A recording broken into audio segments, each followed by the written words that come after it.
大家好，今麦要来开始的是台湾同情挑战讲座的第2讲。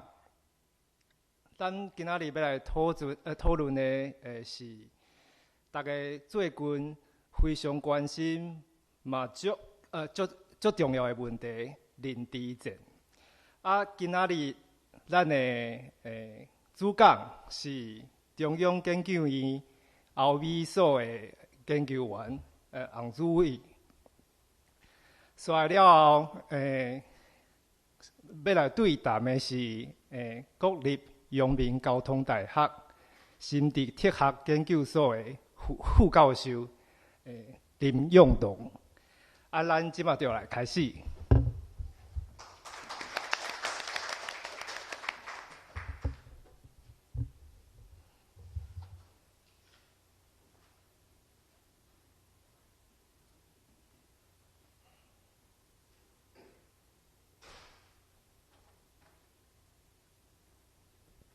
大家好，我是中医后美所洪志伟吼。今仔日真荣幸有这个机会，使来甲各位简单报告我最近一寡研究的成果。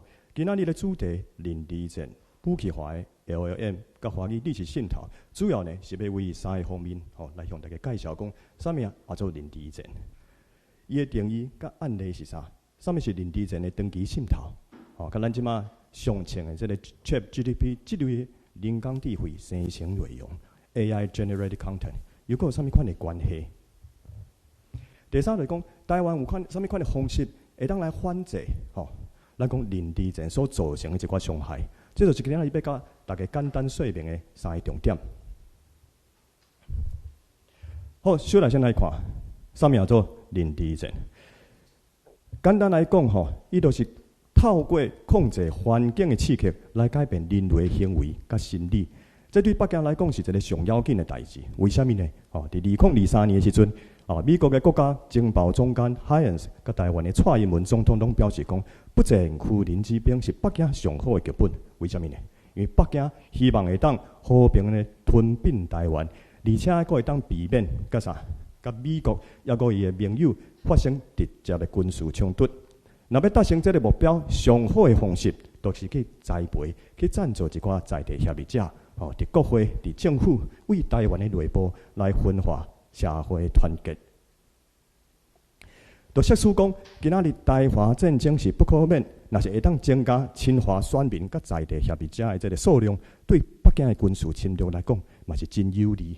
像讲迄当阵这个鲁西亚侵略乌克兰共款，所以林志症就变成是一个介重要的工课。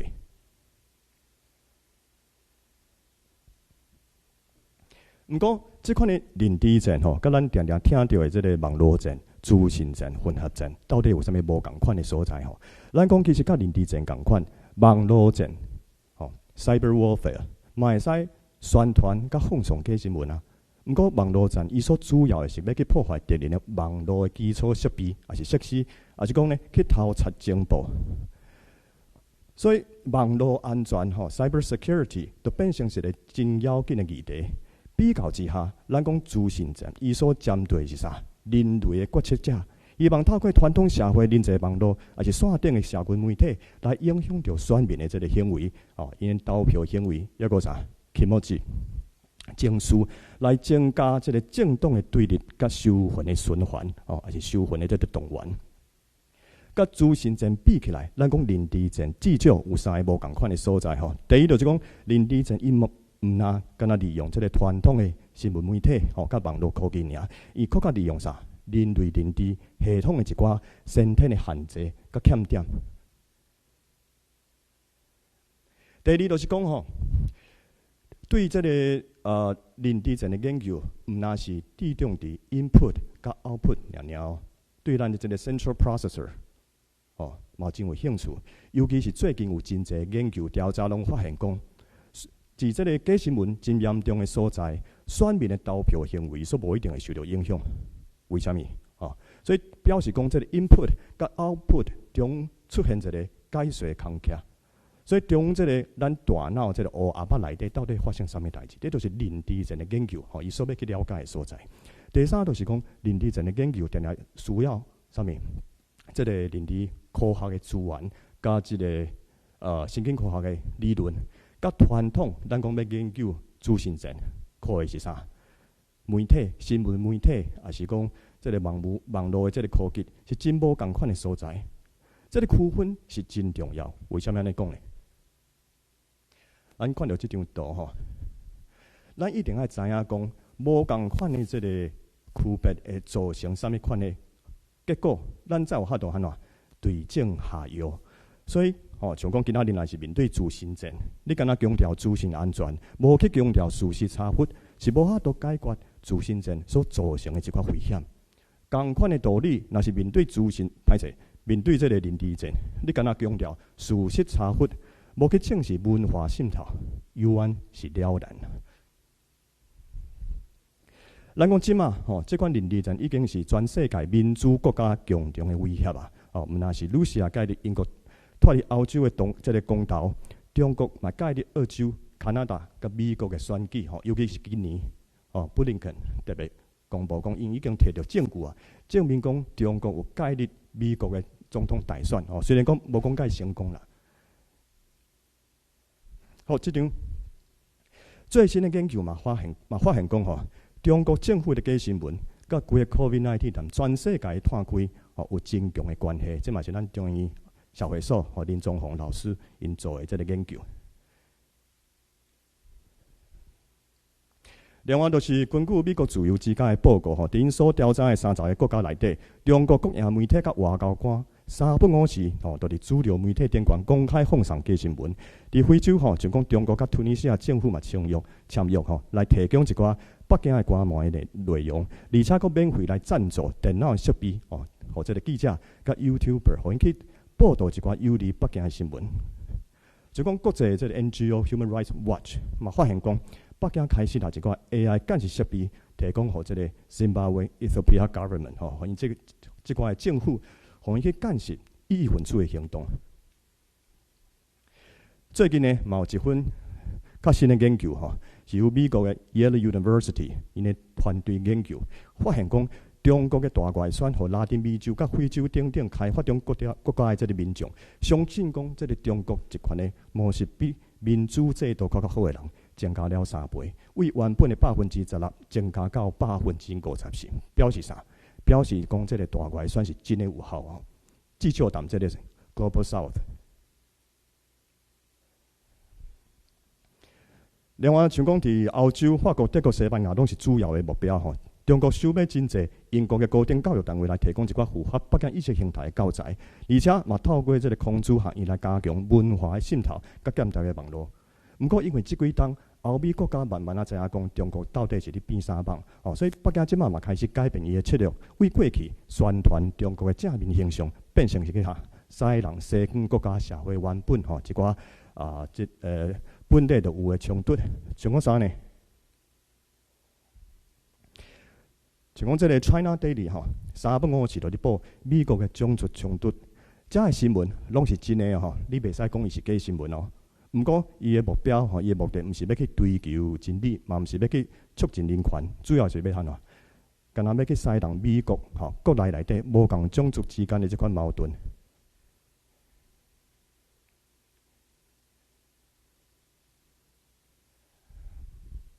另外就是讲美国的 Tech Giant 嘛伊的目标，咱讲这个 Big Five 有啥？有像讲有这个 Meta、Alphabet， 就是谷歌的母公司，还有这个 Amazon、Microsoft 甲 Apple。那是 CGTN 中国环球新闻网压大钱去买啥？买 Facebook 的广告来宣传讲这个 Uyghur Genocide 维吾尔这屠杀是西方的假新闻。YouTube 嘛开始配合北京来煽动一寡批判共产党的评论另外就是讲美国 NBA、Hollywood 接受北京的审查，已经毋是新闻甚至有这个学者专门写一本册来介绍这款现象。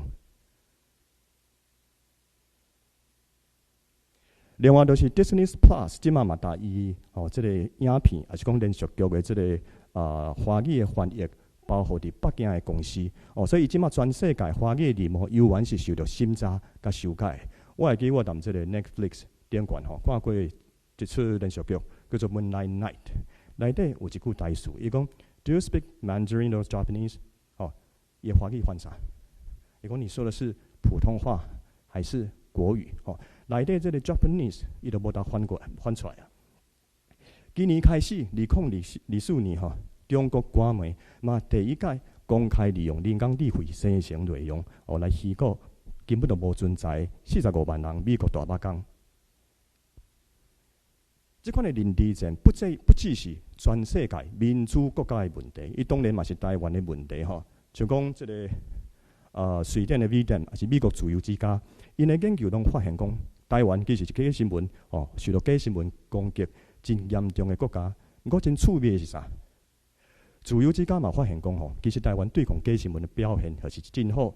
这甲阮家己的这个团队的发现是相共，就是讲，虽然假新闻会了真侪台湾的社会成本，不过对成年的选民、对大人来讲，伊的影响是较有限。颠倒是啥？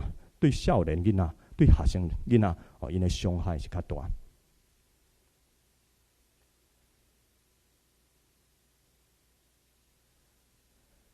这款的认知战伊其实毋是由单一的这个单位所负责的，是由这个无共的党政军单位像讲国台办统战部、解放军甲各省的十大单位所负责的。不过，因拢遵守啥反独促党的这款的指导原则，目标是要去分化敌人的团结，而且争取有利的这个民意，也是议论的空间。就讲这张表我嘛发现讲中国的认知战主要有这4种的手法威胁、吸引、搅乱、甲同化。而且，佫会当分成啥？短期的搅乱，甲长期的渗透。先讲结论我认为即马其实台湾伫反制认知战的短期搅乱，这个反应较好。为什么呢？因为伊甲选举的结果，这个政府会当继续执政无？甲啥？甲民意、甲民调有关系。所以政府嘛较愿意投入较侪资源去处理即款的问题。毋过，若是讲到这个长期渗透，坦白讲抑个真侪需要拍拼的空间。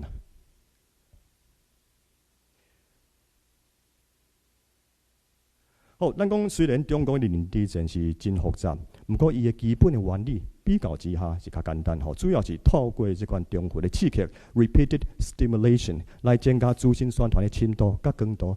这款的手法会使讲是商业宣传面顶常常看到的，像讲啥？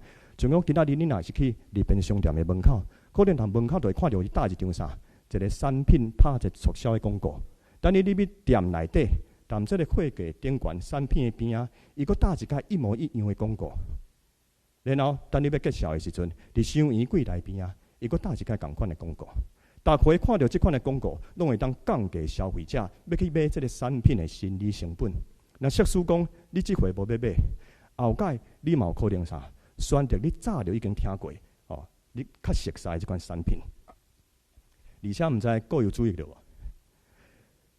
一寡糖死修拢放伫倒位，收银柜内边目睭，这囡仔人目睭的关度，为虾米？就是要刺激这阵囡仔去甲因的爸母阿爸吵，讲我要买这糖我要买这死修中国用的手法是一模一样伊先当传统的主流媒体顶悬，先看一个假新闻，是跟伊的这个论述，然后呢，伫线顶的社群媒体。伊佫看一届共款的这个消息还是论述，然后透过这个在地协力者，伫这个传统的人际网络电影上，透过这个人甲人之间这款的这个传言相传的方式，佫看一届。大概接受到这款的消息、这款的论述，拢会当降低民众一般民众去接受这款，还是讲去相信这个资讯的心理成本。那设使讲这款的新闻还是讲。论述无法度去影响到台湾的政治人物，伊嘛会去影响啥？伊选举的金主，透过这阵金主来达施压。咱这就是咱讲的啥？升级版的以上为证。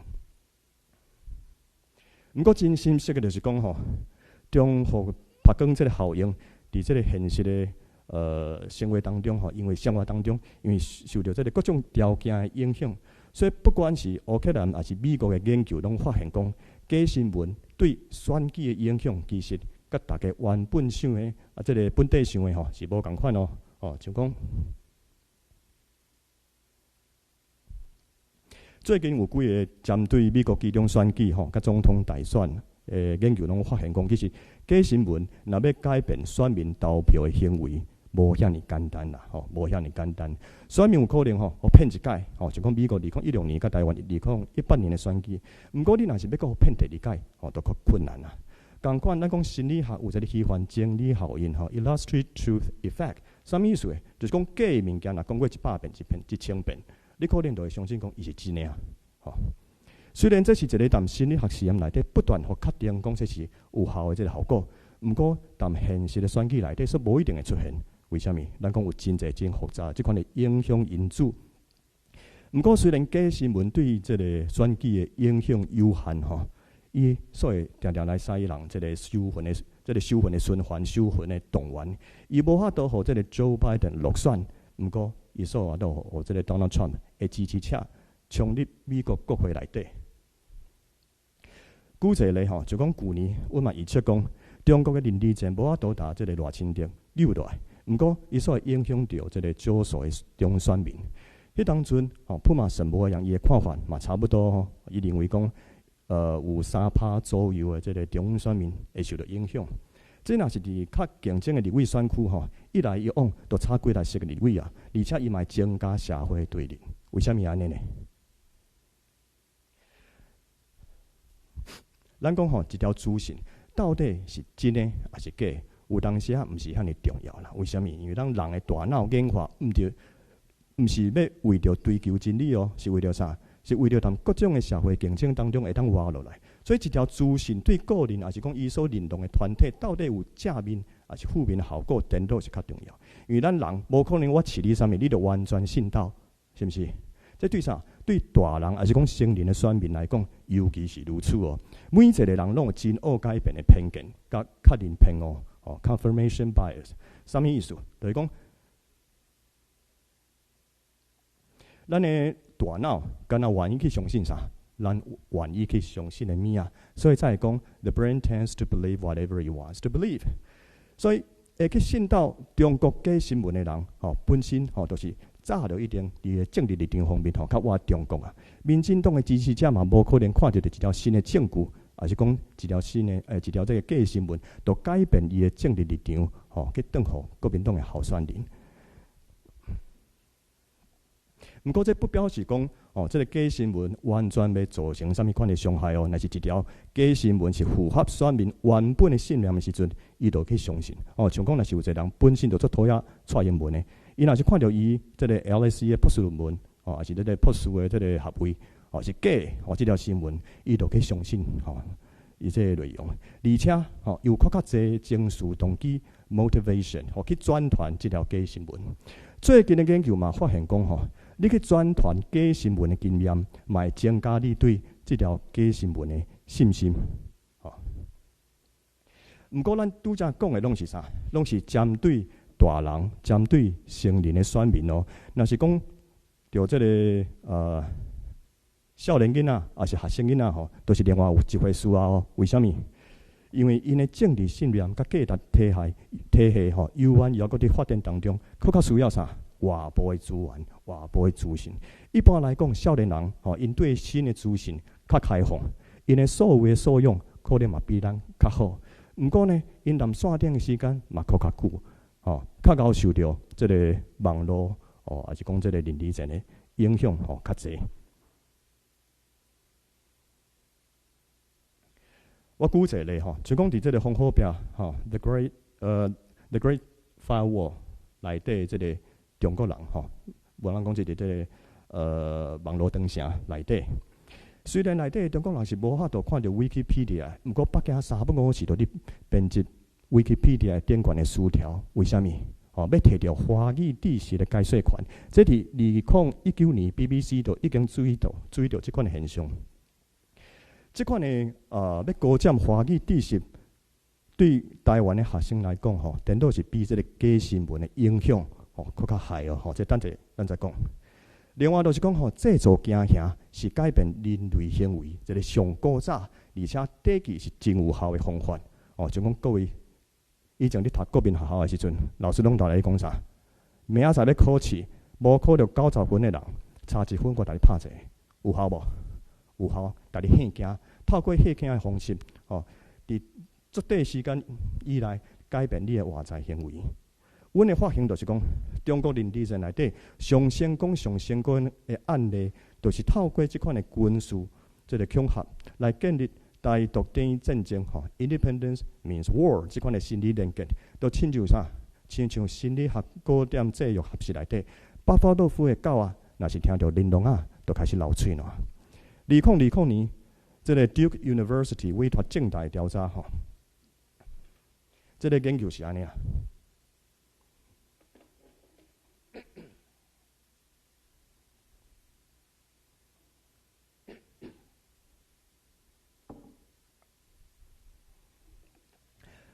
伊讲若是台湾宣布独立以后，中国念伊着攻击，那安尼敢若37.8%台湾民众愿意支持华理台独。毋过，若是无要攻击，那安尼支持的民众马上增加到71.2%。这表示啥？表示中国的军事威胁有效无？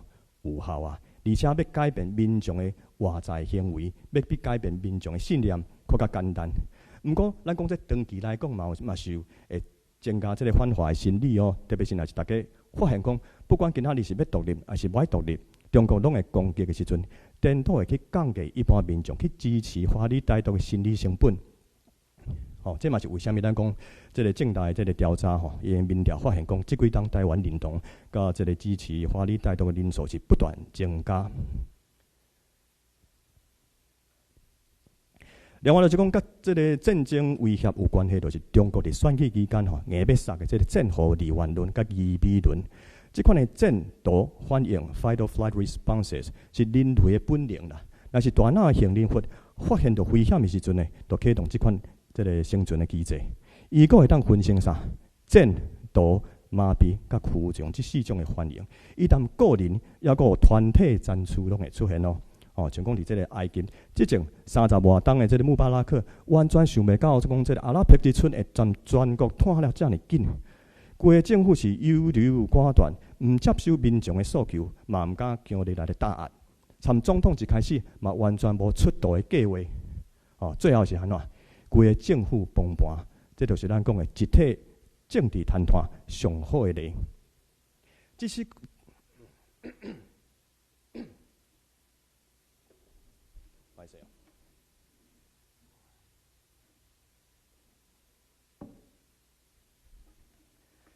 这4种的反应，主要是甲这个急性的压力有关系毋过，但这个慢性压力无共阶段，嘛有无共款的变化。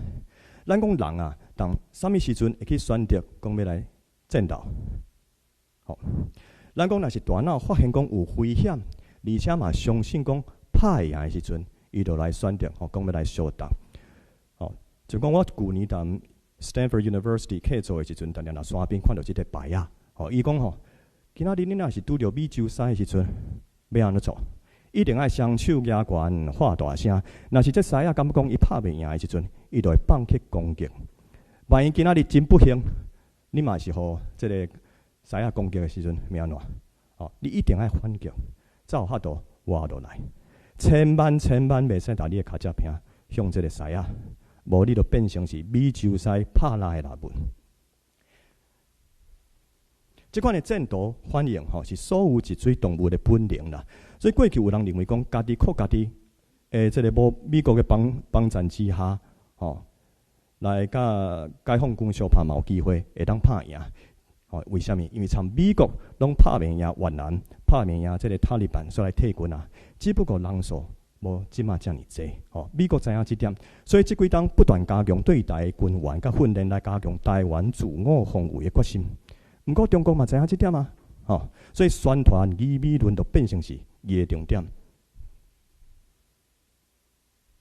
咱讲如何会当增加战斗意志？人伫惊吓，还是讲感觉拍袂赢的时阵，你会去选择讲我要来选啊，还是讲我要来这个驱虫躲避？这拢是一件真自然的代志。这款的惊吓伫无确定的环境当中，会更加不安啊。所以国防也是民防，也是这个民防的目标，就是要降低无知盲目所造成的这款的惊吓甲错误判断。另外就是讲心理学内底嘛有一个加量效应，有人嘛讲这是IKEA 效应啊，什么意思？就是讲一个物啊，你若是对伊付出较济，你就会感觉伊愈有价值；若是伊你有价值，你就愿意投入较侪资源。这嘛是为什么咱讲过去国军为这个特种部队，也是讲海陆部队退伍的人，拢相信台湾靠家己就会当拍赢共军。但是你若是透过特权去关税，调去较凉的单位，也是讲大家拢咧拍梦、陆配的人，你嘛相信讲国军是拍袂赢。这嘛是凌晨，凌晨。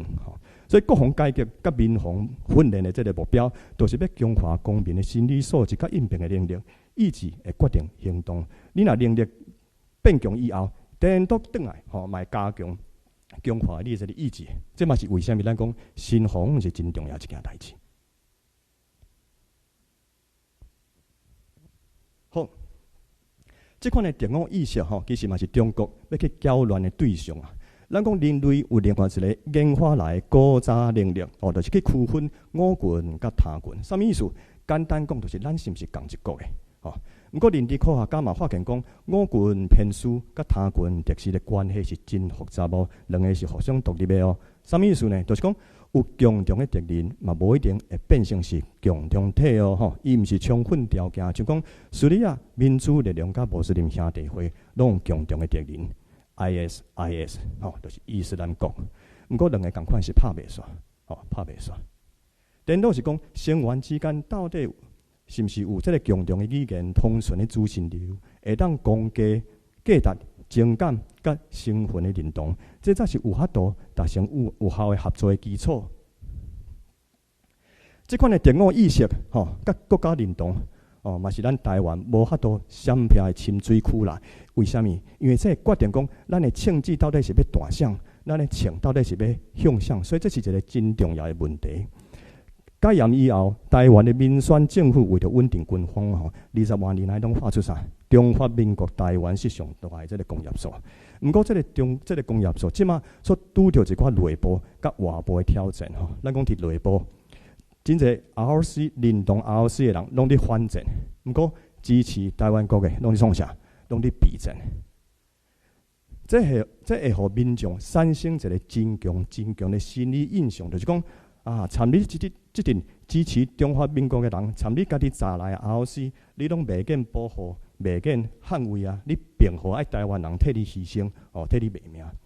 阮的研究团队伫访问的过程当中嘛，几个受访者因表示讲因为发现讲伫反战连续以后，规个 ROC 的这认同是有降较低，尤其较深刻的是啥？看到这张图，正手边的台湾的民防团体内底，你是完全看袂到这个车轮旗电脑是日本时代的代理会足济。另外一方面，咱讲伫外部。美国众议嘛通过2758决议案，甲台湾是无关系，嘛通过一个建议案，要求拜登甲台湾建交，甲台湾毋是甲 ROC 建交所以面对这款国际局势不断的变化，啥物叫做台海现状？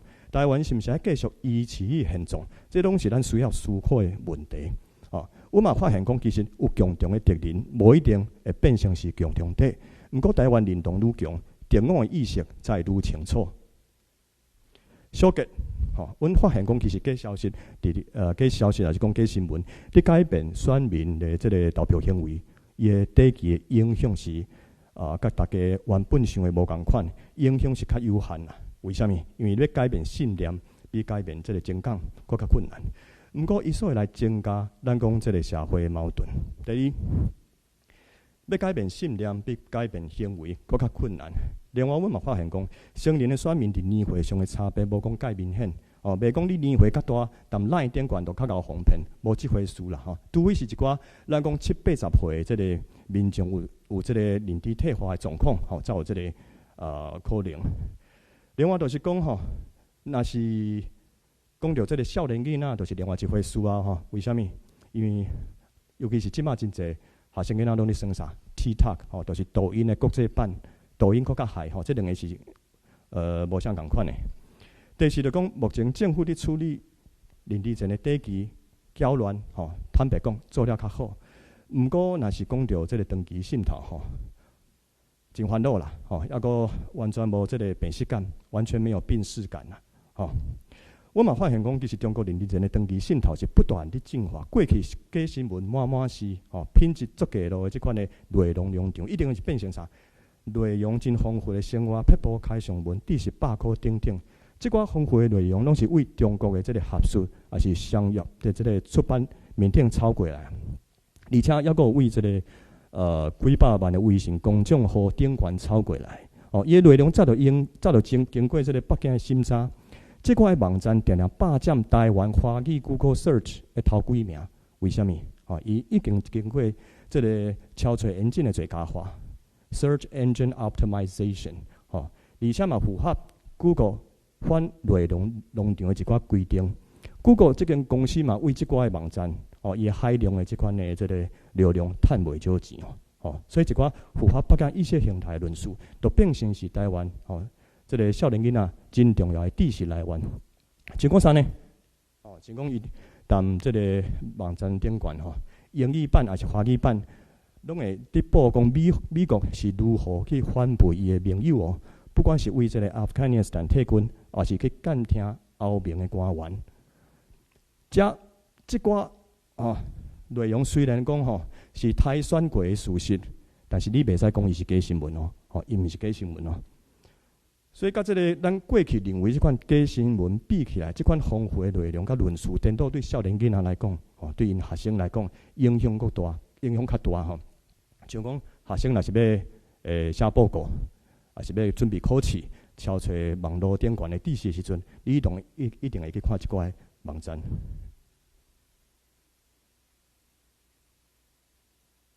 另外就是讲作为世界工厂，讲即个中国嘛生产真济消费电子产品甲 App， 伊会去收集使用者的生物特征甲行为的资料。那安尼就会比使用者更加了解讲伊介意啥。像讲台湾已经有520万的 TikTok 使用者，伊除了会透个人资料监视规支的手机以外，嘛用这个演算推荐系统来放送洗脑的这个宣传。就讲过去TikTok 慢慢追踪过这个英国 Financial Times 记者的 GPS 所在。嘛有一个美国的查某囡仔，专门当 TikTok 顶悬教人如何伪装YNG 的，讲到一半，伊就开始批判 Uyghur Genocide， 这个再教育赢，伊的口座马上就互禁掉，表示啥？表示内容是有人伫审查的。不过对台湾的威胁，毋是干那这个 TikTok 尔，还有 WeChat。所以你今仔日，咱若是真诶拿这个 TikTok 来禁掉，敢有法度解决问题？无法度无法度。而且个人讲，你是毋是要限制言论自由？像讲若是有人踮中国做生意，你亲朋好友读册，一定要用到啥 ？WeChat 微信。微信是一间解放军投资的公司，叫做 Tencent 腾讯内底上青上红的产品。伊伫全世界WeChat 伫全世界已经有12亿个这个使用者。WeChat 即嘛开始人工智慧生成内容饲互伊的用户。像讲美国 FBI 嘛发现讲 WeChat 即嘛是北京海外审查的工具啊。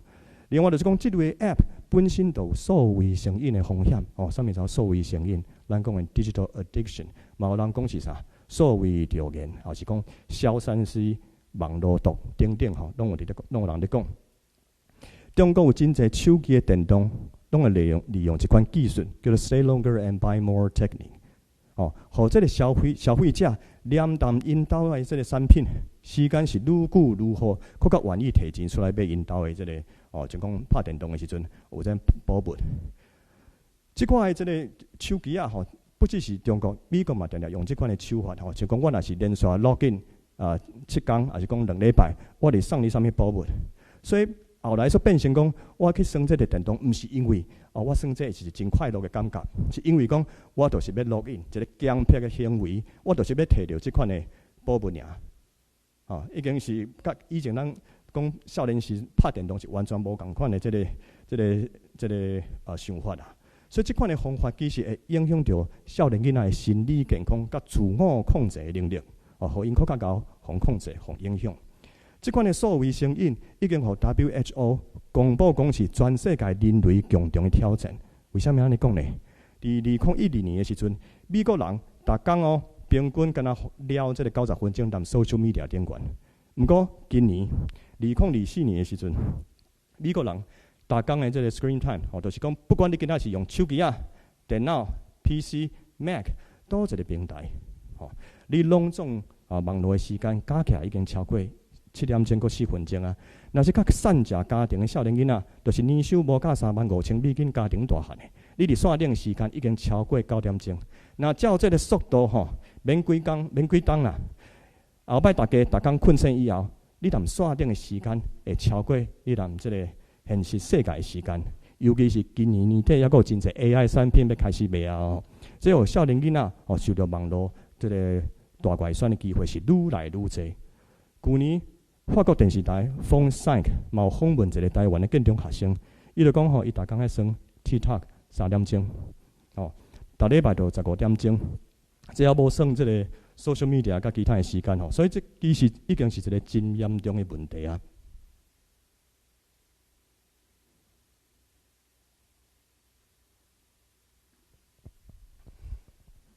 毋过讲到这，一定有人感觉讲奇怪。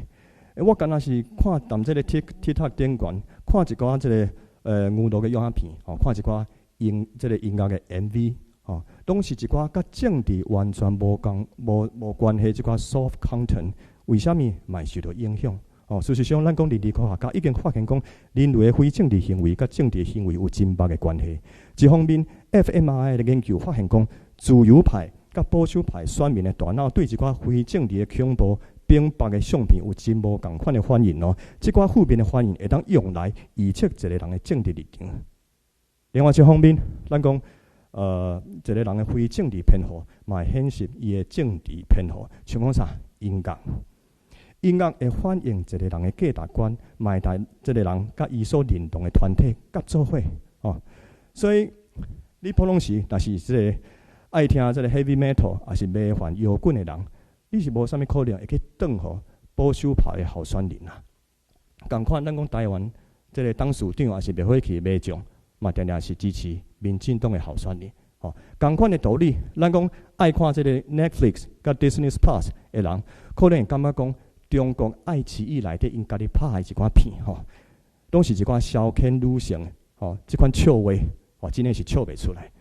毋过爱看爱奇艺的观众，嘛会感觉讲，这个 Disney Plus 内底世界拢是种族平等、性别平等，这款政治正确，伊嘛是看较挡袂牢。所以，这个人的非政治行为，甲伊的政治立场是有真密的关系所以，即马北京就是希望会当增加台湾少年囡仔对因这款 soft content 的好感度，来提升对因意识形态的这个接受度。等这类囡仔后摆有投票权以后，伊就会去选择啥？早就已经听过，早就已经熟悉，甚至认同的这个意识形态。这就是人智科学讲的啥？首因效应，the primacy effect。另外就是讲最近 ChatGPT 这类这个大型语言模型等你事件，咱讲影响到这款大语言模型的成功还是失败因素是真多啦。毋过主要是甲啥？资料的品质、开发人员的调整、甲用户的回思，就是咱讲的 feedback 等等的因素毋过甲英语比起来，咱讲华语的语言模型伫这3点拢拄着一寡困难。像讲这个对这个资料品质来讲，简体中文甲繁体中文拢拄着真侪多样性的这个欠点像讲中国若限制言论自由，若孤占全世界94%的华语出版市场所以有真侪符合北京意识形态的出版品已经伫美国用来训练各种的语言模型，对美国的言论自由嘛产生一寡负面的影响New York Times 有一篇文章发现讲，长期的审查已经互中国几来亿的少年囡仔慢慢失去自我表达的能力所以这款自我的审查已经慢慢内化，变成是中华文化的惯习。偏偏咱讲华语文明先天不足后天失调啦。为什么安尼讲呢？几千年的历史，所毋捌发展出民主甲科学。迄当阵蔡文培做过中央院第1任的院长，伊就讲这个科技制度比言论审查更较有效，会当控制人的思想。但所有的知识分子拢去应甲科技这条独木桥面顶来，所以科技制度表面上是用人为才，毋过考试考的拢是啥？拢是儒家的经典呀。所以最后选到的拢是上符合皇帝意识形态即寡唯唯诺诺者，单独修甲鲁迅过去嘛拢批判过儒家甲封建制度根本就是相生啊！乌适嘛是阮中央院的做过院长的，伊嘛知影讲语言啊，甲人的思想的关系是真密，所以伊要提倡文化革新、全盘西化，要做的第一件代志是啥？就是改革语言，推动白话文运动。另外一方面，咱讲华语现代华文的审查嘛已经超过100年的历史啊。习近平上台以后，咱讲华语的审查是愈来愈严重，致使中国的科技发达、科学的精神所全无啦。2020年的时阵，李文亮医生根据这个医学的证据来警告民众讲，这个 COVID-19 已经病毒已经开始人传人啊。毋过，伊说警察抓去，政府叫伊安怎？叫伊点去，佮强迫伊去签一个悔过书。这甲啥？这甲欧洲17世纪叫伽利略去签悔过书是一模一样。等于讲中国华语知识的创新甲多元，甲100年前的这五四运动时期比起来，颠倒是较退步较退步。毋过姑且比无买，你莫就是讲台湾好到倒位去哦。华语伫1946年传入台湾无偌久，台湾就开始戒严啊。虽然讲1987年台湾戒严，毋过蒋介石的出版法一直到1999年才正式的废除。民主化以后有真侪微观的影响是又搁伫咧像讲教育部的这个华语生语典，伫2018年的时阵，嘛拢发现用啥？用航空母舰、航空母舰来形容这个查某人的身材，所以内底还有即款真侪即款歧视的用法，包括今仔日还有用这个闽南语，外省人上爱讲这个闽南语来称呼这个台湾话，所以用独裁者审查之下的华语，不管是繁体中文还是简体中文来训练 AI， 真恶避免啥笨手入、笨手出。但是真不幸的就是讲，咱讲大型语言模型的出现，所互华语先天不足、后天失调的状况更较严重。为什么安尼讲呢？各位拢就是讲，敢若人伫训练机器尔，其实毋是哦，机器嘛伫训练人。尤其是啥？伫中国网络长城内底，即款恶质的循环是不可免。为什么安尼讲呢？咱讲经过审查即款海量的文本，摕来训练 AI， 来饲候 AI。AI 的输出所变成10几亿网络顶悬即个网民因的知识来源，然后呢，网民因所写的物件嘛是要经过审查的哦。如果变成是机器合适的素材，当此以用，会互中国的知识循环是愈来愈下、愈来愈方便，加速规个华语文明的崩盘。其实作为世界第2大语言，华语知识的单调化甲极端化，对人类文明来讲，其实嘛毋是一件好代志啦。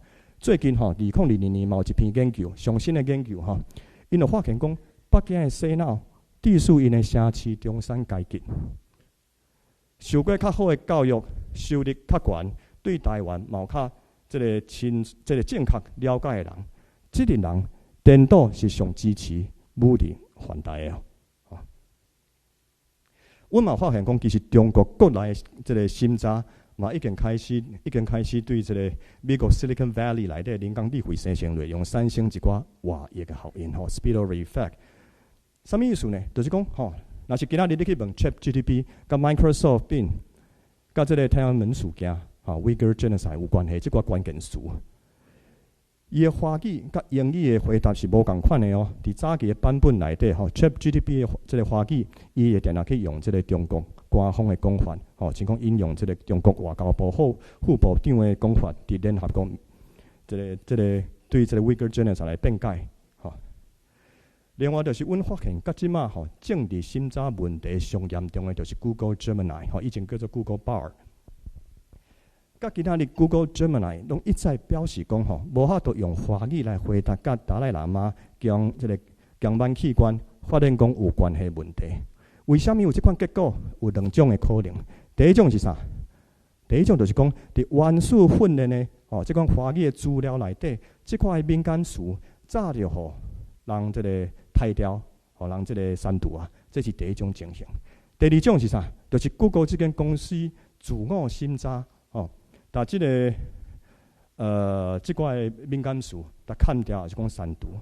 但是不管是多一款的情形，对自由开放的知识来讲，绝对毋是一件好代志。吼，就讲你看，英语用英语回答拢无问题，用华语问，伊就讲我敢若是一个语言模型，无法度提供即款的服务。吼，去年科技部也未改做国科会时阵这个部长嘛发现讲 ChatGPT 英语版、华语版拢出现对台湾的偏见。像讲你若问伊讲台湾是毋是一个国家，伊就咧讲毋是，英语、华语拢共款这是早期的版本，即马已经改啊。后来还佫有真侪即个台湾的研究团队因拢想讲要开发家己的繁体中文模型啦。毋过因为简体中文的资料是伤过济啊，所以嘛常常拄着一寡问题。像讲去年中伊嘛有家己一个语言模型，你问伊讲，即个台湾的领导人是啥？伊就咧讲是习近平。这当然嘛是真大的问题。毋过毋是咱即个中央的问题是啥物？是因为全世界14亿的华语人口当中，敢若有2%，2%的人是用繁体中文模型，内底敢若有1.4%是有法度享受到言论自由的都是在座的各位啊。所以即马科技部开发一个即个台德系统，我感觉真好。但是呢，你若是要把所有的技能拢放dans同一个篮内底，敢若开发家己的即个繁体中文模型，我感觉是无法度解决咱拄则所讲到的即个政治心态的外溢效应。毋过各位莫就是讲，这敢若是机器学习的问题毋是伊嘛是人类学习的问题，尤其是对台湾的少年囡仔。为什么安尼讲呢？因为每一款的语言拢意识无共款的社会价值甲文化的关系。语言除了会提供意义解说的空壳，歹势即个空壳以外，嘛会限制你知识学习的门路。小使讲今仔日一个台湾的高中生，敢若会晓讲华语，伊当 Google Search 顶悬的超找结果，一定是比嘛会晓讲英语的人，伊伫数量、多样性面顶拢较少，互伊规个人浸淡北京的论述当中。更较歹的是啥？阮最近嘛发现讲，自我审查是会消化，是会传染的台湾虽然享受到言论自由，毋过一寡少年的 YouTuber 所开始模仿中国哔哩哔哩顶悬的影片，开始避免使用一寡敏感词。讲到遮，你看问题遮尔济，咱也未讲到武器化的语言模型会烦恼无？好，咱讲北京的这个大型语言模型，虽然讲伫商业上无讲介成功啦，毋过不表示讲伊伫政治上是无害的伊除了用家己的语言模型以外，嘛会去套用欧美国家的这个语言模型。像讲 Microsoft、OpenAI 这两档的报告，拢发现讲北京开始利用一寡因的这个人工智慧生成内容来制作假消息、假新闻，来使用美国像讲这个共和党、民主党无共的这个选民的之间的矛盾。经济学人嘛，伫报讲中国利用 AI 向台湾探一寡假新闻，伊嘛即马开始用一寡这个大型语言模型来影响全世界华语的使用者，互因淡无意识的当中会去同情，还是去认同习近平中华民族的伟大复兴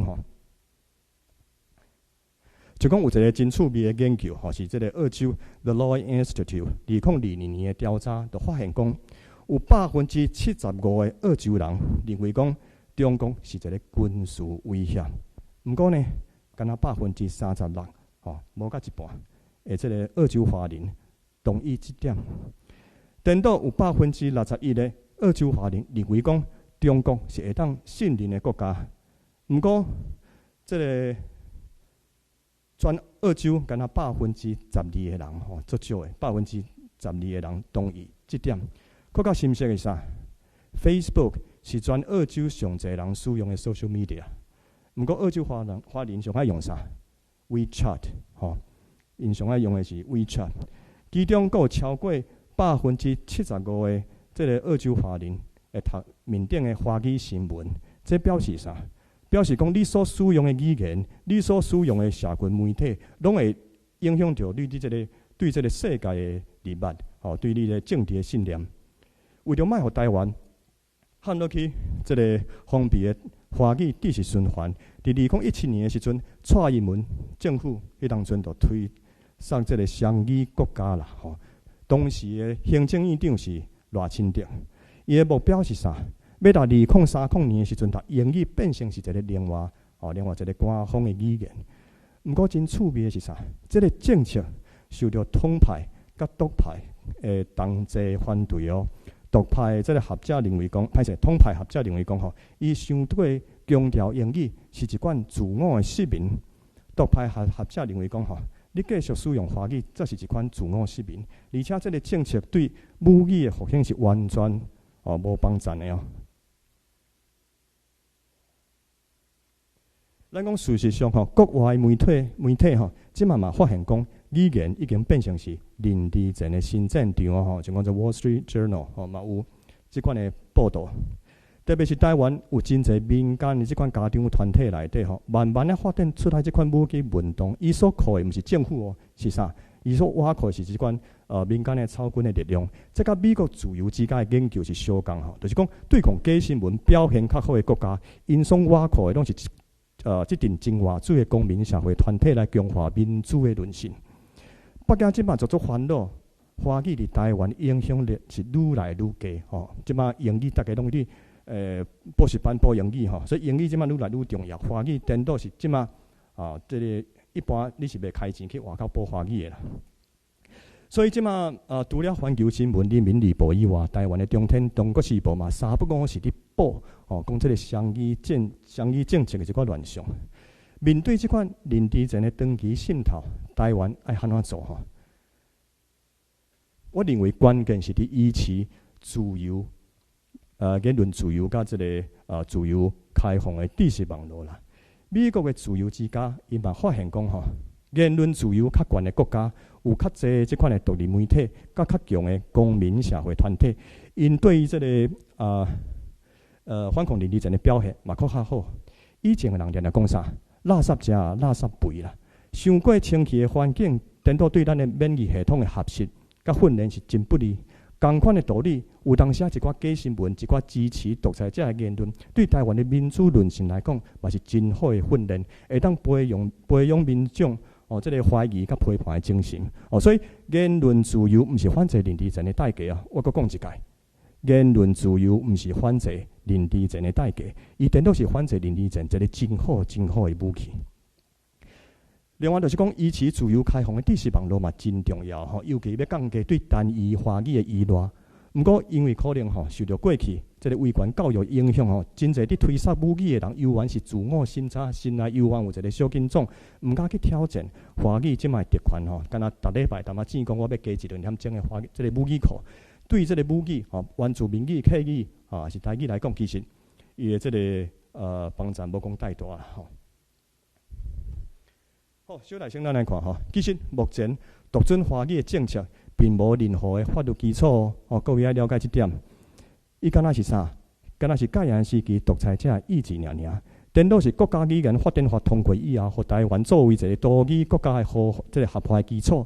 所以目前伫军队、伫政府、伫学校，敢若使用华语的做法，早就已经违法啦。这就甲啥？甲违宪共款，若是有人去甲参与国家人权委员会，还是讲去法院相告，都爱随报随听。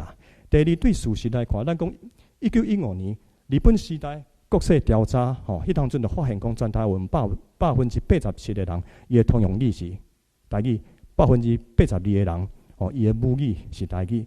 100年后，行政院这个主计处2020年调查发现讲，即马有超过90%的民众踮处理，会讲2种以上的语言哦。其中，台语作为主要语言呢，有31.7%，副语言呢有54.3%，加起来有86%的人犹原加减踮处理会晓讲台语。虽然讲会晓讲的年岁拢较大，少年人拢袂晓讲，毋过因为啥少子化的关系，少子化抑个明年台湾要变成一个超高龄的社会。所以其实会晓讲台语的人比大家想的搁较侪。这嘛是为什么咱讲即届中医院要办这个台语的工作，马上就会当找到40个教授来参加这场的活动。所以这10档若是母语要复兴，我认为抑个有真大的机会。第三就是讲对民意来讲不管是专业的合会就讲台湾语言合会，还是教育现场、高中各中的教师这个全国教师工会总联合会，因拢联署开记者会，主张讲要用多语台湾、英语友善来取代过去华语甲即个英语的即款双语政策。而且伫台湾有8成外的人，逐工辛苦打拼，就是要纳税，互政府来消灭家己的语言。安尼敢有合民主？安尼敢有公平？平平地纳税，像咱的子弟，尤其出来做爸母的人，拢感觉足奇怪。我逐工辛苦拍拼纳税，就是要互我的子弟去学校，互强迫去学别人的母语，像咱袂使选择家己的母语啊？安尼敢有公平？敢有符合即个联合国反对教育知识公约？第是对平等来讲，咱需要废除的毋是华语，是华语作为唯一通用语即卖特权。安尼才有法度避免啥？左派学者 Van Paris 伊讲的语言的不正义，啥物叫做语言的不正义？就是讲母语变成是通用语的人，无需要话拍拼伫读册、食头路，就会当享受到真侪的特权。而且因为你无需要去学别人的母语，你学英语学了嘛较简单，讲了嘛较标准。无像讲有即个南投腔，还是讲台中腔所以你华语、英语讲了较标准，别人就感觉讲你哪会讲较靠学问较有水准。但是过去蒋介石部队退伍的人，因为会晓讲华语，就会使去学校教册。日本时代的人即个师范毕业的，受过真好的专业训练不但真好找头路，那真正互你找到啊，你要去做校长，要升等嘛真困难所以这款特权应该废除。才有法度达成语言的平等。最后，对于这个人权来讲，台湾即摆已经达公民甲政治国际政治权利国际公约，抑个消除一切形式种族歧视国际公约变成是啥？国内法而且联合国这个反对教育歧视公约嘛，保障大家会当自由选择家己的教育方式来保存传统文化的这款权利。联合国有6个无共款的这个人权公约，伫保障语言族群的平等，这个平等权甲自主权所以这是一个真重要的概念。好，看结论。阮的团队发现讲语言即摆已经慢慢变成是人之前的新战场言论自由较悬，有较多元、开放、知识网络的这个公民社会，因的民主论性不管是国外还是咱家己的阮家己的研究，拢发现讲表现拢较好。而且甲短期这个假新闻的这款短期交流比起来，你要去高占中国要去高占华语知识的这款长期渗透，颠倒是较害阮的建议是安尼啦，因为台湾资源是有限，无法度甲这个中国淡仔长期下所以应该那强化民主的体制，那为源头来降低中国的攻击能力。其中上重要的包括加强言论自由，维持公平的竞争，保护弱势团体，像讲莫互少年人的个人资料真轻松就通偷去个要这个降低数位成瘾的这款镜头。另外就是多元的语言政策，台湾本地无咧讲华语，即马就是要降低对单一华语的挖苦，才有法度反制人之前登记的这款知识的这个高占。好，文章写了较详细今仔日就简单讲到这，感谢各位。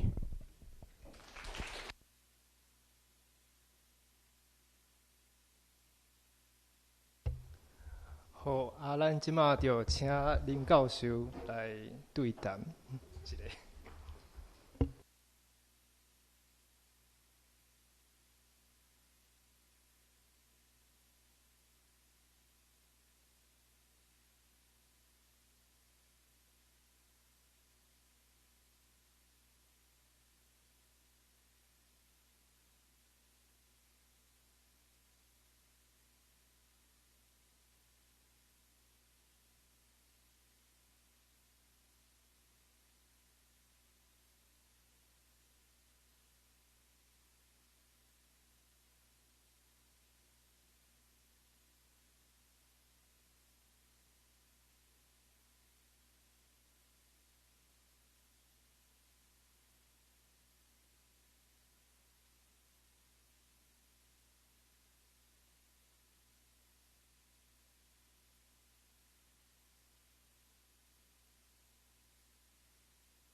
好，大家好，感谢主办单位给我这个机会，是伫这场真有意义的活动来评论主委的演讲。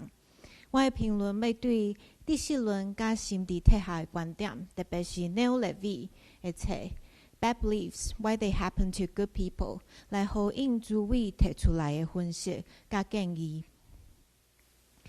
最近愈来愈侪体下学者咧关系咧探讨是安怎有一寡人会相信假新闻甲阴谋论。虽然目前有阮敢若少数的学者伫关心林志珍，体下的学者伫关心林志珍，但是有关假新闻甲阴谋论的讨论，会当用来分析台湾所面临对中国来的林志珍。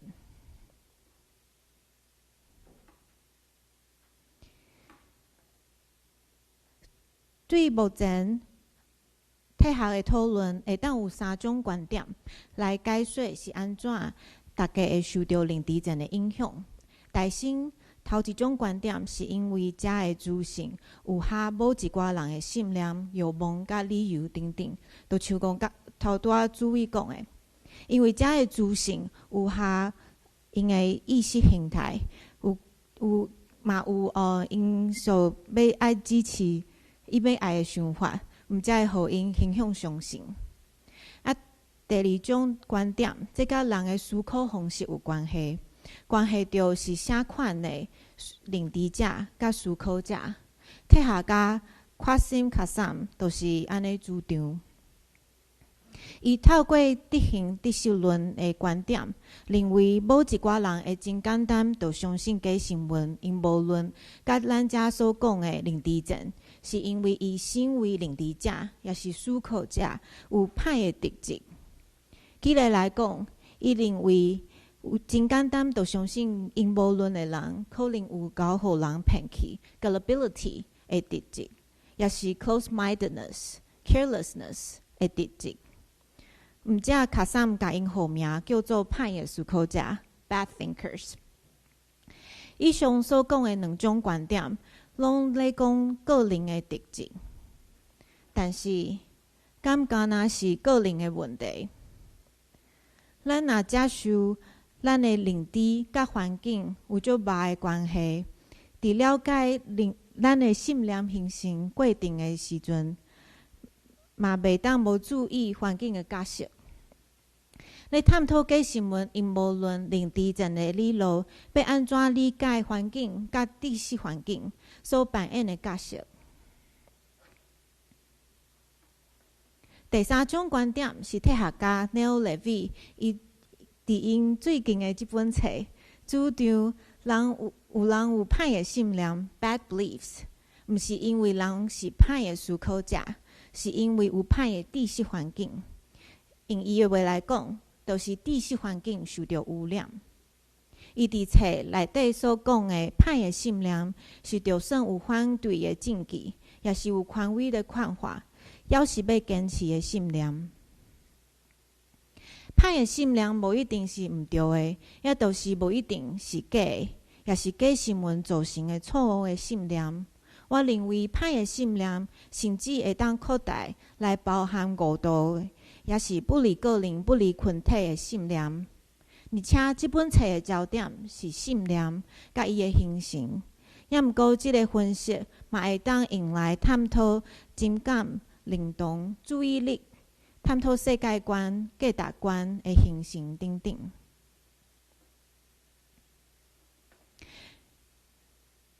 Neil Levy 对文化演化论 （cultural evolution） 的观点，主张人类是文化动物 （cultural animals）。咱外靠别人来得到资讯，想看卖伫部落社会，咱无法度独立了解环境的状况，需要外靠别人提供所看的、所听的，也是靠别人来传达资讯。就是安尼，伊认为咱是外靠别人来形成信念甲知识，也就是讲，咱甲咱的信念外包。敢若咱甲信念外包有可靠无，就真重要。就是安尼，咱会去分别啥款的资讯，也是资讯来源，也是可靠的。举例来讲，群众的共识比一个人的言论，也是有争议的言论，搁较可靠。友善的来源比恶意的来源搁较值得挖靠，而且家己人也是有权威的人的言论会搁较可信。所以，咱毋若爱看主性本身来判断有要接受无，嘛爱对其他的线索来判断这个主性有可靠无。Neo Levi 用初阶的证据甲高阶的证据来做分别。初阶的证据就是会当直接支持也是否定这个主性的证据。举例来讲，无在场证明会当用来否定某一个人的嫌疑。相对的，高阶的证据是关系者的主性可信度的证据。比如讲，证人若有利害关系，就会降低证词的可信度。Neo Levi 伊主张考虑高阶证据是理性的，而且高阶的证据有时甚至比初阶的证据搁较重要。转来讲歹的信念甲灵知症 ，Neo Levi 认为，咱会有歹的信念，也是受到灵知症的影响，是因为咱的高阶证据受到操作，致使知识环境的污染。高阶证据是安怎伫灵知症内底受到操作的？举例来讲，透过假信息伪造某种专家的讲法，互民众掠准信息是可信的。也是伫社群媒体，中国用假口罩制造群众共识的假现象。另外，这个假口罩假影发表台湾人的观点，也是甲中国制造的资讯转做繁体汉字的华文来传播，互台湾民众掠准是家己人的言论。大型语言模型会当甲以上所讲的高阶证据规造甲更较有利含个人化。大型语言模型会当快速甲足成的内容用无共的讲法传播，造成咱真学对信息的文理中和来判断敢是灵知症的攻击。也搁有透过台湾人的资料，像讲伫社群媒体的发言。大型语言模型会当针对特定族群甲个人进行专属客制化的操作。另外，大型语言模型嘛会当加速中国资讯转做繁体汉字的华文。敢若咱的信念的形成甲资讯传播，外靠知识环境，伫灵知症的攻击下，咱的知识环境会因为高阶证据的操作受到污染。安尼要安怎来回应灵知症的知识环境污染呢？主委提出的反制方法，就是透过处理高阶证据来保护咱台湾的知识环境，甲影响中国的知识环境。透过高阶证据的分析，我伫遮搁再加提供一寡反制的方向。内先提供搁较侪口罩卡粒，也是信息卡粒，来互使用者清楚会当信任的资讯甲资讯来源。但是伫咧设计卡粒会提供方式的时，应该要兼顾弱势族群甲个人隐私的保护。另外，建立属咱台湾的观点，甲会当处理本土语言的大型语言模型。举例来讲，台湾目前正在推动的 TIDE。上尾，像主委讲的，鼓励台湾各种本土语言的发展，其中包含本土语言伫文化上的复兴，像讲对台语甲台湾生活经验发展出来的流行语，对中国迄边来讲，就会真好应对。但是需要注意的是，新式的台湾本土语言的大型语言模型，要安怎才袂互中国滥散用伫灵知症？我希望关系高阶证据甲知识环境污染的分析，会当提供对灵知症的新看法。最后，我提出2个问题来请教诸位。第一个问题，降低中国影响的策略，咱较俗的做法是伫经济上卖瓦靠中国。台湾过去几年伫即方面做真侪拍拼，比较起来，理论上降价对华语华文的瓦靠应该会通，但是较少受到讨论。请你评估台湾人对华语华文的瓦靠的状况，而且应该以啥物做目标来拍拼。第二个问题，你提出降价华语的影响，而且复兴台湾本土语言，会使降价中国的渗透。关系近来民间发起台语正名运动，希望政府目前所使用的闽南语这个语言名正名做台语。请问你认为安尼的推动对反制中国领地战敢有帮助？感谢大家。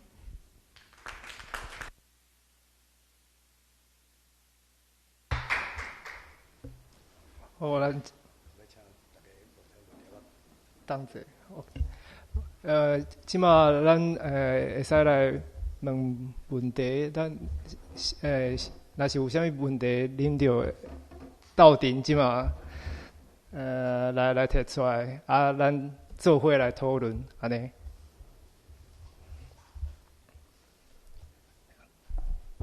谢谢洪老师。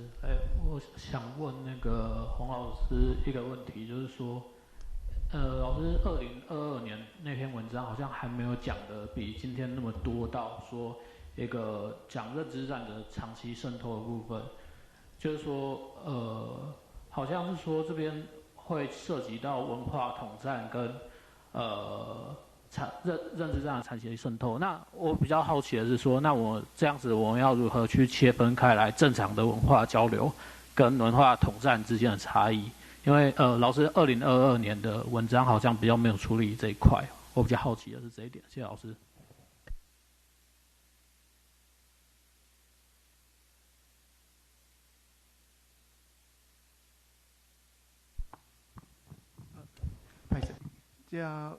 我是政治大学的政治系学生，我有2个问题，想要甲老师来请教一下。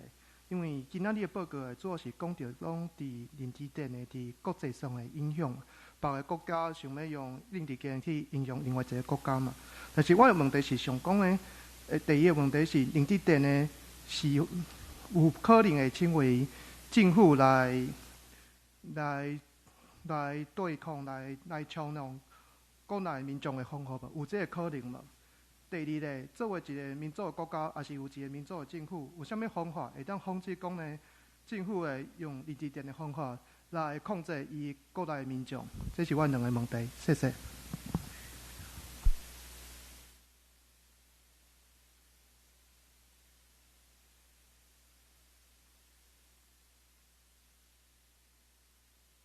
敢阁有？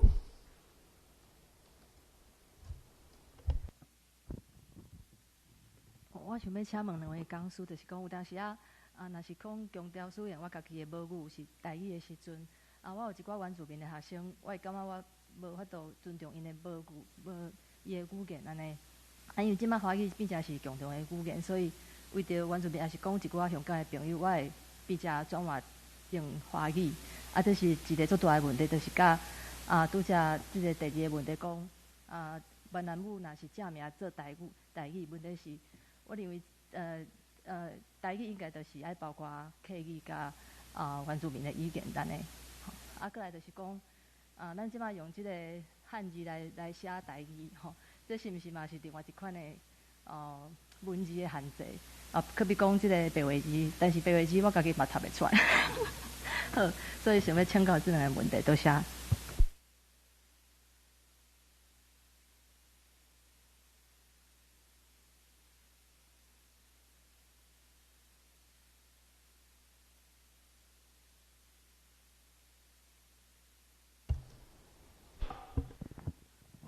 老师你好，我是台湾史研究所研究学者陈家德，嘛是他们本部内底迄个台语共学团，我的其中一个成员。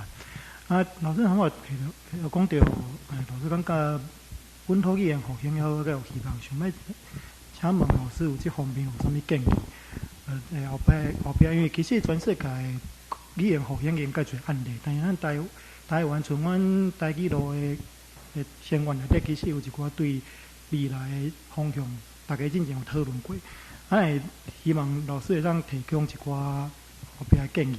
另外一个问题讲，最近我嘛甲共学团的成员讲到，中国禁用出版品，包括历史，因为我是台湾史研究者，包括历史，中国史上面出版品渗透台湾。比如讲，历史如果历史是一群猫，迄个做严重的文化检讨。这其实基本上对台湾过去25年推广台湾史、降低中国史的这个拍拼，目前小学内底造成介大的负面影响。想要问老师有这方面的建议无？好，感谢各位个林教授真侪真好的问题。我首先先我先回答，就是有几个都提供有问讲吼，就讲民主国家内底到底有法度达中国的论述？像讲若毋是假新闻的话，但当作是一款多元的意见，受到民主国家来包容，这是毋是一个问题？第二就是讲，我另外想到甲这个林教授的辩论有关系，就是讲，有当时只要甲你民进党意见无共款，你就讲伊是林志坚，讲伊是假新闻，到底你判断的标准是倒位？这判断的标准是伫倒位？这两个听起来是无共款的问题，但是其实伊的标准，我淡只统一来回答，就是讲，我认为这个判断的标准，毋是伫资讯的内容是伫资讯伊所产生甲传播的过程，是毋是符合正义？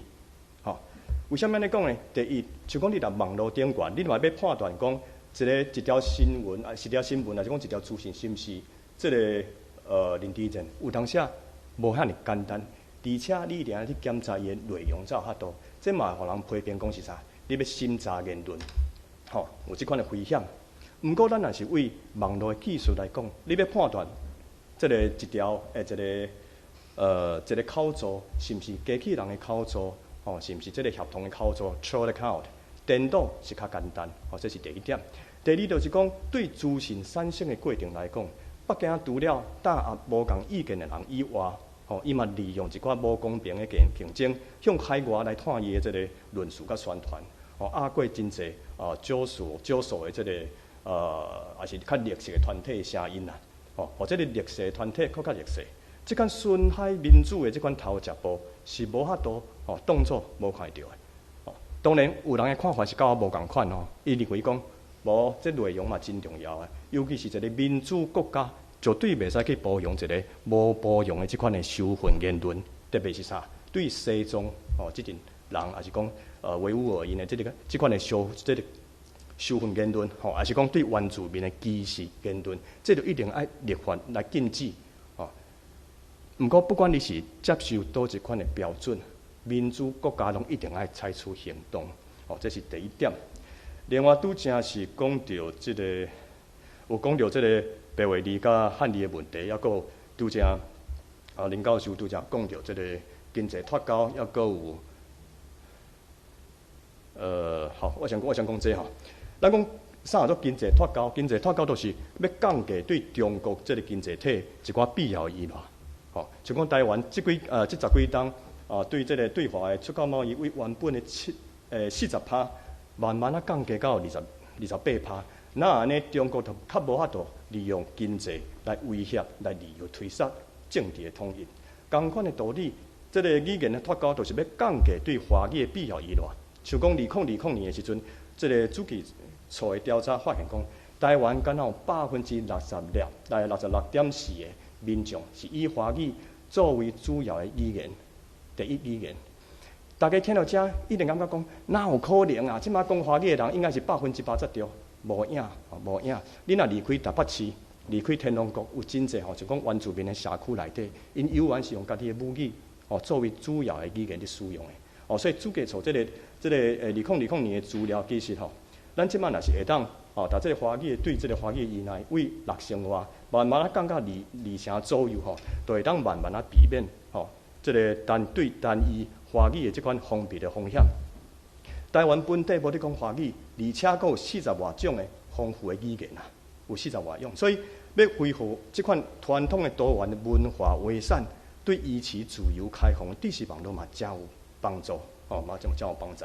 特别是台湾即摆一共23万的即个新住民，是讲印尼话20万，讲即个越南的话，即款呢，咱讲语言文艺的脱钩伫历史上嘛，定定看到，像讲亚洲度即个韩国、越南废除的汉字来避免一寡地缘政治的影响。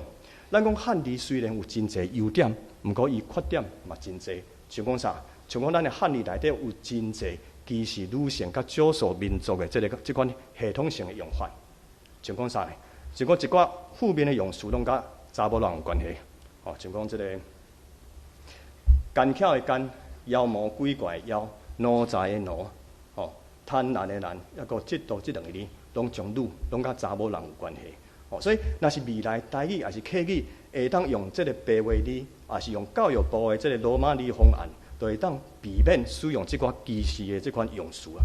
而且伫1920年代，台湾文化协会就讲即个蔡培火、蔡培火，即阵人因就开始提倡爱用啥罗马字，即款传统对吸收外来知识来讲嘛较有利，这嘛是未来咱讲教育部、文化部也是即个甚至国安会需要考虑的。另外就是即个拄则是柯老师甲林教授拄则拢有讲到的，正面问题，我的看法是安尼啦。就是户名自主权，也是姓名权，是一个真重要的基本人权。命名自主权，或者是姓名权，是一个真重要的基本权利。就讲另外伊今年，国民党甲民进党冤家呢，但是伫5月份的时阵，由原通过一个法律的修法，姓名条例，互原住民会当无需要用中文名的情形之下，单独使用家己的种名。我认为这是真大的进步。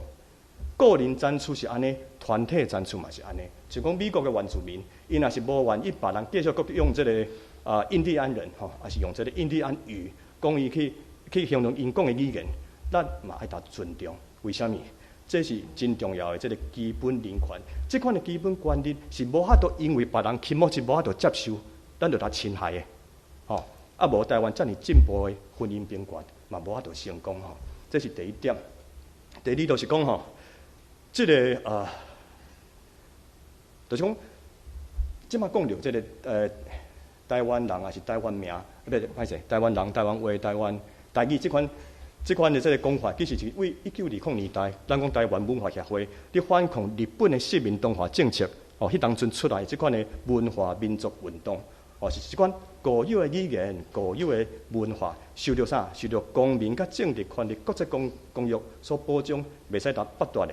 所以每一个族群的户名自主权，拢应该平等的尊重，才有法度落实咱讲的消除一切形式种族歧视国际公约。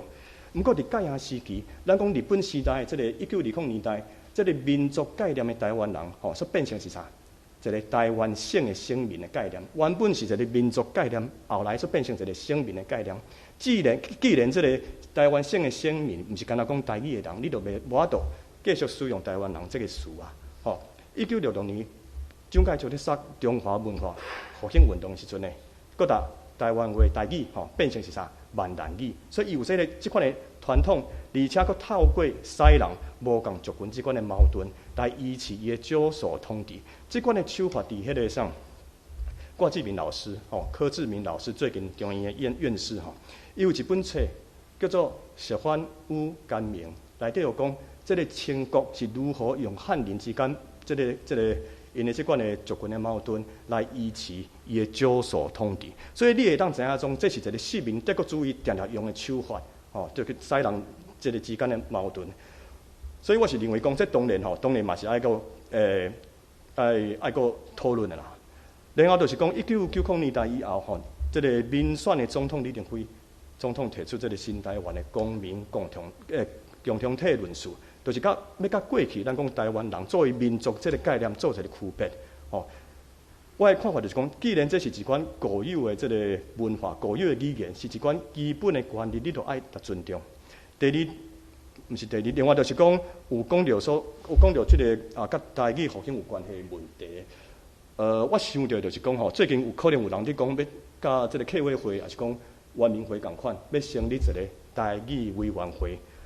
我的看法是，我认为爱个三思啦。为什么安尼讲？无一定成立这个委员会是消灭台语上紧的方法。为什么安尼讲呢？过去伫推动妇女运动的时阵，嘛是有人主张讲要让行政院下骹设立一个啥妇女委员会，也是讲这个性别平权、性别委员会。问题就是讲，你若是真诶成立这个委员会，后摆所有甲性别平权、所有甲这个女性权利有关系的人，关系这个议题也是政策，就完全无任何政府单位要来你插啊。为什么？伊就讲这毋是我业务范围，你要找，请你去找主管机关，这公务人员拢安尼做的，所以就变成从颠倒对性别的主流化是较不利的。同款的道理，若是今仔日同款要成立一个台语委员会，后摆所有政府单位嘛拢无要来你插啊。伊就讲，你若有啥物甲台语复兴、甲母语平等有关系问题，请你去找主管机关，这个我无代志，你莫来找我。所以这甲啥？甲母语的主流化，这个颠倒对伊是无啥物帮助的啦。我的看法就是讲，其实有当时心理学家嘛发现讲，咱人若是要解决一个问题，也是要决策的过程当中，定然会有一个加法的思考。就是讲，我若要推销一个物件，我一定要增加这增加迄。但是有当时减法的思考颠倒较好，较有效。像讲减少华语的特权，减少华语过去一寡无公平的即款影响力，这是简单的讲法。还佫有啥物无讲到？我是感觉讲即马就是判断的标准啊，判断标准即马可能较有问题，就是我对他讲过，有两种无共款的标准。一款是看伊的内容，一款是看伊的这个定数。我是靠我定数这边，因为我认为讲言论的这个内容是千万袂使去打审查。当然嘛有别人无共款的看法，这会使搁讨论。好。咱阁有3分钟，敢阁有新的问题要来讨论一下。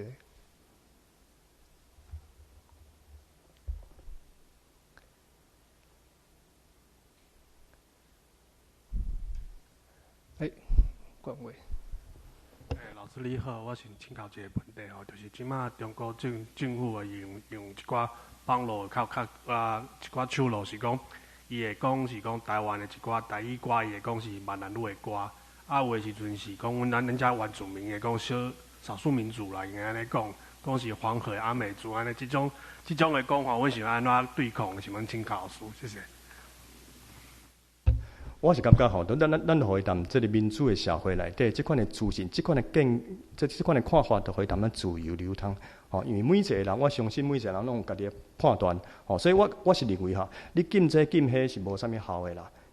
等于每一个人拢，我刚才讲过，垃圾食垃圾肥啊，伤过清气的环境，对咱的这个免疫系统的培养、训练嘛无讲介好。所以有当时即寡我是感觉免讲偌烦恼啦。简单讲到这。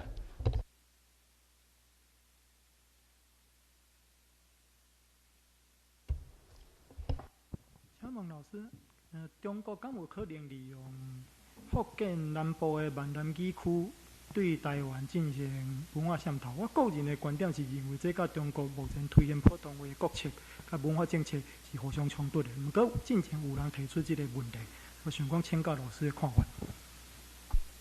这我较无研究，毋过我家己就讲伫研究即个语言模型。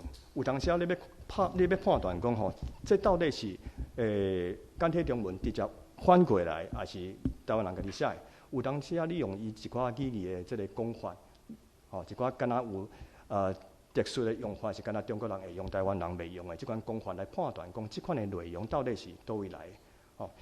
像讲迄个啥，台湾 AI Lab， 因嘛是用即款方法，所以我是当然因也有做者技术方面的即个方法啦。但是我认为这可能是一个判断的基础。至于你讲拄则迄，我坦白讲较无伫研究。好，歹势。好，咱今仔日的台湾东征挑战迄个讲座的第2讲就到这，多谢大家。